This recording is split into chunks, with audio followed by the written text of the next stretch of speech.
Alright, what's going on today, guys? Massively bad decision here, and today we'll be talking about Ableton and how they allowed to swear in the first 30 seconds. Now you guys may be like, oh, more push videos, more Ableton videos. Ugh, I'm sick of it, Weaver.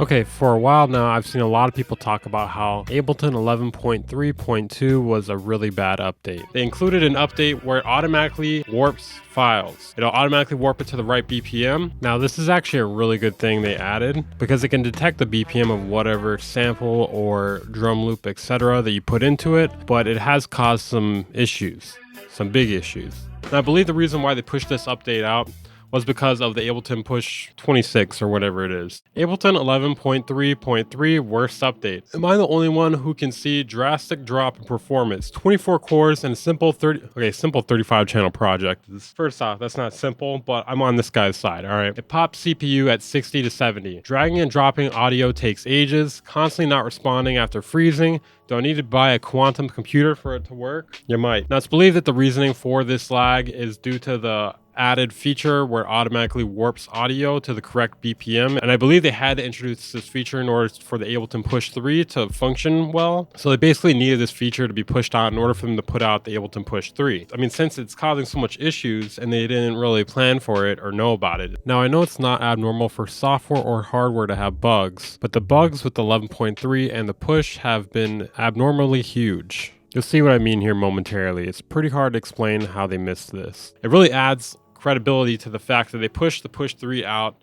as soon as they could. In other words, they pushed it out before it was ready. In other words, they rushed it. In other words, I was right about what I said in my original review, most likely. Hit the thumbs down! Hit the thumbs down! He's fucking right! Fuck him! Fuck him! This person here says, my response from support. Thank you for getting in touch. Okay, we don't really need that part. We are aware of a performance issue with redrawing waveforms and ASD files for an updated warp mode.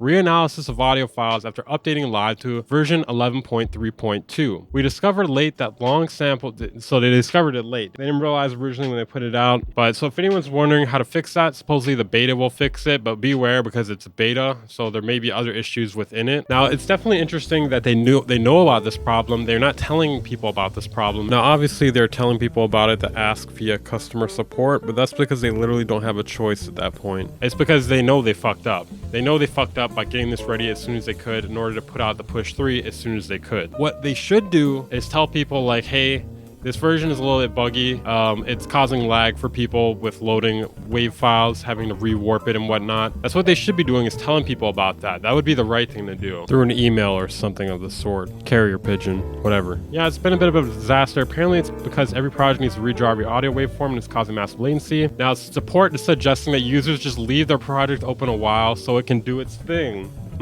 Sounds like a stable version to me. So it's a once per project thing. Once you let it redraw the waveforms, it should be fine. Apparently though, it can, like I said up here, it can have issues if it's in a read-only location. Yeah, exactly. They should have informed the user about this. I really just think they don't want to get the shit. They don't want to get the shit. They already have enough heat on them for people thinking they pushed out the push 3 as soon as they could. And basically revealing this information would tell people like, yeah, they basically pushed it out as fast as they can. The push is buggy.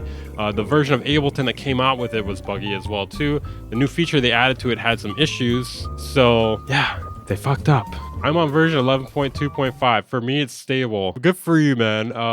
Who asked? We're talking about 11.3. Yeah, drift is underwhelming. Drift is pretty good on the push 3 though, I will agree with that. Bit of an endless pattern here, really. Ableton introduced new stuff. Live runs way worse than older version. Lots of pissed off users. Ableton then gradually squashes bugs over successive updates. Live becomes more stable. Complaints died down.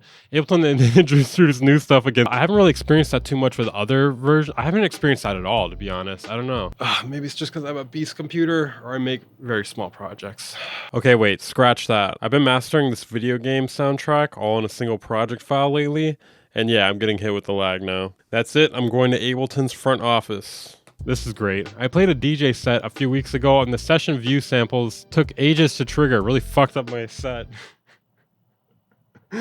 Okay, well, I don't know how he didn't run through that or prepare it more beforehand, so I feel like that's a little bit his fault. He must have just like updated right before he went on stage or something. No worse performance on M2. All right, we get it. You have a NASA space shuttle, all right? Shut the fuck up. Nobody asked. There was a huge drop in performance ever since the release of 11. I haven't experienced that personally. Has anyone else experienced that? Ableton fell off.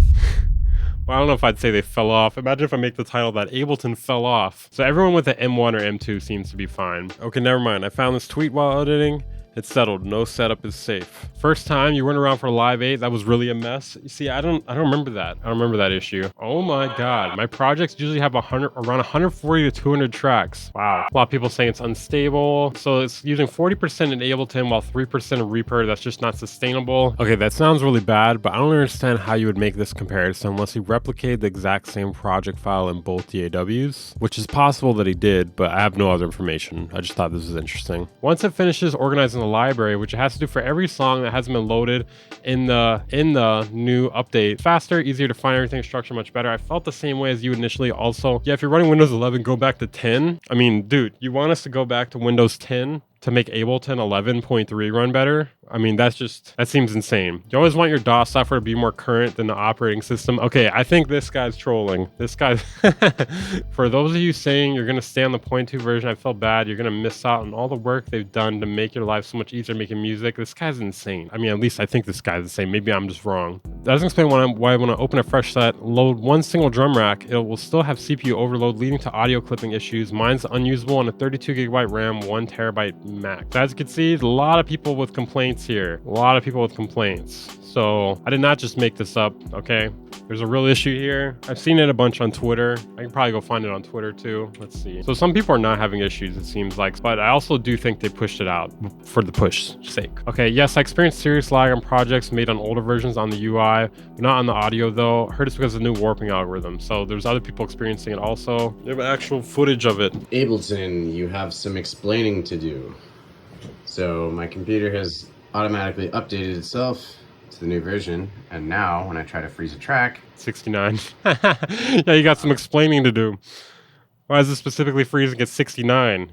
You fucking perverts. This guy sounds a lot like Alchemy. Ableton's newest version is really shipped for performance. Even on my high-spec machine, it's super slow to respond. Hopefully Ableton focus on addressing this in the next update. Is there overall stays like that? A lot of people reporting the new warp algorithm needs to update all the audio of any given project. And while it's doing that, could be hours. Holy shit. I feel like it's the sort of thing, like I said, they should send an email out about to anyone who's updated to 11.3. I really just don't think they want to take accountability for the mistake, if I had to guess. For every person who drops a like on this video, I will infiltrate your computer and make it reanalyze all the audio files, causing it to lag to shit. If you made it to the end of the video, comment down below. Make sure to subscribe if you haven't. Sep from Unison Audio is holding me hostage, and he says if you don't subscribe, he's going to terminate me. I don't know exactly what that means, but I don't want to find out. If you enjoyed this video, make sure to check out my other videos. Second channel. If you want to support the channel, consider joining my Patreon or becoming a channel member. I'll see you guys next time. Bang Incorporated.